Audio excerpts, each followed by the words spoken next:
ایک بہن نے کینیڈا سے کال کی تھی کہ بعض لوگ میلاد مصطفیٰ صلی اللہ علیہ وسلم پر اعتراض کرتے ہیں، انہیں کیا جواب دیا جائے؟ دیکھیں، اعتراض کرنے والے کبھی باز نہیں آتے، اور جتنے بھی مدلل جواب دے دیے جائیں، بہترین قسم کے جواب دے دیے جائیں، جب سامنے والے نے یہ تہیہ کر رکھا ہو کہ میں نہ مانوں، تو پھر کس طریقے سے ہم منوا سکتے ہیں؟ تو آپ کی سے بھی میری گزارش ہے کہ کسی سے بحث کرنے کے بجائے آپ اسے تھوڑے دلائل بتا دیں، اگر وہ قبول کرتا ہے ٹھیک، نہیں مانتا تو ہمارا کام بتانا ہے، منوانا نہیں۔ میلاد مصطفیٰ صلی اللہ علیہ وسلم نبی کریم صلی اللہ علیہ وسلم کی ولادت کی خوشی کے اندر منائی جاتی ہے، اور خوشی کے لیے اللہ تعالیٰ نے خود قرآن میں اجازت دی ہے۔ قل بفضل اللہ وبرحمتہ فبذلک فلیفرحوا، اے حبیبہ فرمائیے کہ انہیں چاہیے کہ اللہ کے فضل اور اس کے رحمت پر خوشی منائیں۔ اور دوسرے مقام پہ وَأَمَّا بِنِعْمَةِ رَبِّكَ فَحَدِّثْ، اور اپنے رب کی نعمت کا خوب چرچا کرو۔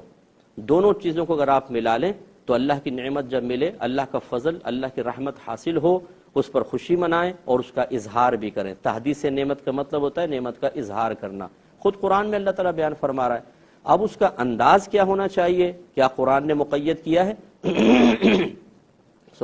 اللہ تعالیٰ نے اجازت دی ہے کہ خوشی منائیں، اپنی نعمت کا اظہار کریں، لیکن کس طرح کریں مقید نہیں کیا، تو ہم جیسے چاہیں کریں، بس ناجائز حرام نہیں ہونا چاہیے۔ کہ اللہ تعالیٰ نے اپنے فضل، اپنی رحمت پر خوشی منانے کی اجازت دی ہے، اور نعمت کو عام کرنے، اس کا چرچا کرنے کا حکم ارشاد فرمایا ہے۔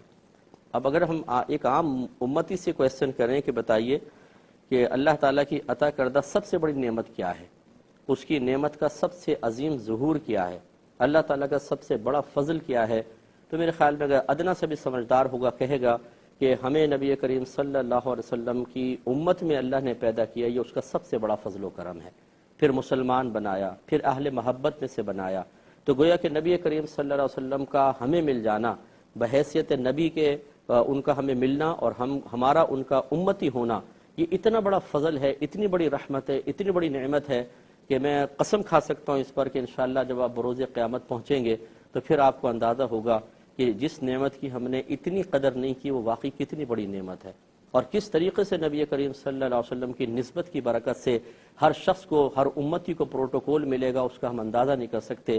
رحمت کونین صلی اللہ علیہ وسلم فرماتے ہیں کہ خدا کی قسم جب تک میں جنت میں داخل نہ ہو جاؤں، پچھلے تمام نبیوں پہ جنت حرام ہے، اور جب تک میری ساری امت داخل جنت نہ ہو جائے، پچھلی امتوں پہ جنت حرام ہے۔ جو پہلے آئے ہیں وہ بعد میں جائیں گے، اور جو بعد میں آئے ہیں وہ پہلے جنت میں جائیں گے، اور بہت ہی عزت اور احترام کے ساتھ۔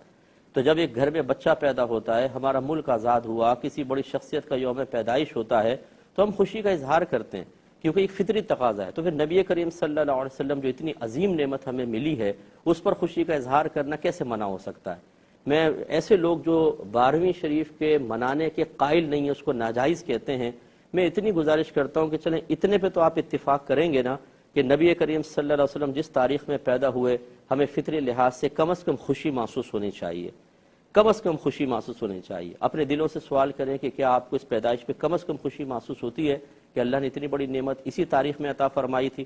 شب قدر کی قدر ہم کیوں کرتے ہیں؟ اللہ تعالیٰ نے خود قرآن میں پاک میں فرمایا کہ بے شک ہم نے اس قرآن کو شب قدر میں نازل کیا، یہ لوح محفوظ سے آسمان دنیا پر نازل ہوا تھا، تو قیامت تک کے لیے وہ رات مقدس ہو گئی۔ جس رات میں صاحب قرآن تشریف لائے، اس رات کا عالم کیا ہوگا؟ تو اس لیے کم از کم اتنی خوشی تو ہونی چاہیے نا۔ اور جب خوشی ہوتی ہے تو ہم کسی کو مبارکباد بھی دے دیتے ہیں۔ اس کا ثبوت تلاش کرنا کہ جی کسی نے مبارکباد دی تھی، اگر آپ دیکھ لیں تو تاریخ بتائے گی آپ کو، جب نبی کریم صلی اللہ علیہ وسلم پیدا ہوئے، ہر فرشتے نے دوسرے فرشتے کو مبارکباد دی، ہر پرندہ درندہ چرندہ ایک دوسرے سے ملتا تھا اور ایک دوسرے کو مبارکباد دیتا تھا۔ تو چلیں اس کا بھی ثبوت آپ لے لیں کہ یہ بھی موجود ہے۔ تو کم از کم اگر آپ منانے کے انداز پر متفق نہیں ہیں، اتنے پر تو ہے نا کہ وہ آپ کے نبی ہیں، پیدا ہوئے ہیں، دل میں آپ خوشی محسوس کریں اور کسی کو کہیں کہ یار مبارک ہو، یہ بڑا مبارک دن ہے کہ ہمارے نبی کریم صلی اللہ علیہ وسلم پیدا ہوئے۔ لیکن اس پیدائش کے موقع پر مطلب افسردگی کا سا اظہار کرنا اور مطلب بالکل کوئی فیلنگز ہی نہ ہو، تو یہ تھوڑا سا غور کرنا چاہیے کہ یہ کیا نبی کریم کی محبت کی علامت ہے یا نہیں ہے۔ دوسرا یہ کہ یاد رکھیں جب کسی چیز کا ثبوت ہو جاتا ہے، انداز اس کے تبدیل ہو جائیں تو اس میں کوئی فرق نہیں پڑتا، بس وہ تبدیلی انداز خلاف شرع نہیں ہونی چاہیے۔ نبی کریم صلی اللہ علیہ وسلم کے دور میں جس انداز سے شادی ہوتی تھی کیا اب ہو رہی ہے ویسی؟ جس انداز سے اس زمانے میں تعلیم حاصل کی جاتی تھی اب اس انداز سے تعلیم حاصل کی جا رہی ہے؟ جس انداز سے اس زمانے میں مسجدیں بنی ہیں کیا اسی انداز سے اب مسجدیں تعمیر ہو رہی ہیں؟ بالکل بدل گیا ہے نا۔ لیکن اب ہم اس میں اصول کیا بنائیں گے کہ بس خلاف شرع نہ ہو، تھوڑی بہت تبدیلی تو سب چلتی ہے۔ تو پھر اسی طریقے سے اگر نبی کریم صلی اللہ علیہ وسلم کی خوشی منانا جو قرآن میں مطلقاً اجازت دی گئی ہے، کچھ مسلمان اس کے طریقے اختیار کرتے ہیں، جو ان میں غلط طریقہ ہے اسے ہم خود غلط کہیں گے، اور جو جائز طریقے ہیں اسے غلط کہنے والا خود غلط ہوگا۔ کہ امت اگر نبی کریم صلی اللہ علیہ وسلم کی ولادت کی خوشی منا رہی ہے اور اللہ کے حکم پر، آیت قرآنی پر عمل پیرا ہو رہی ہے، تو پھر اس میں ناجائز کا کون سا پہلو نکل آیا؟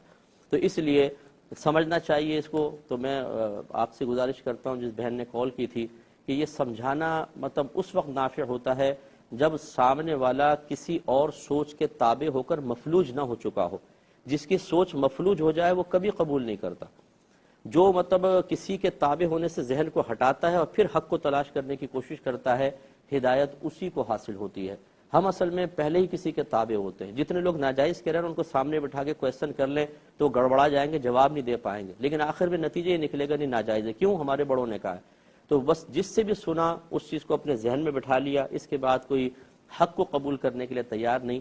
اور یہ میرا ہر جانب میری یہ قول ہے، اگر کوئی شخص ایسا ہے جو میلاد مناتا ہے اور اس نے کوئی بات سن کر غلط چیز کو اپنے ذہن میں بٹھا لیا، اسے بھی چاہیے کہ حق کو قبول کرے۔ کتنی خرافاتیں آج میلاد کے نام پر رائج کر دی گئی ہیں، ان چیزوں کو ختم ہونا چاہیے۔ تو خلاصہ کلام یہ ہے کہ میرے خیال میں اگر کوئی دیانت دارانہ انداز سے میلاد مصطفیٰ صلی اللہ علیہ وسلم کے معاملے پر غور و تفکر کرے تو اس میں ناجائز کا پہلو اس کو نظر نہیں آئے گا۔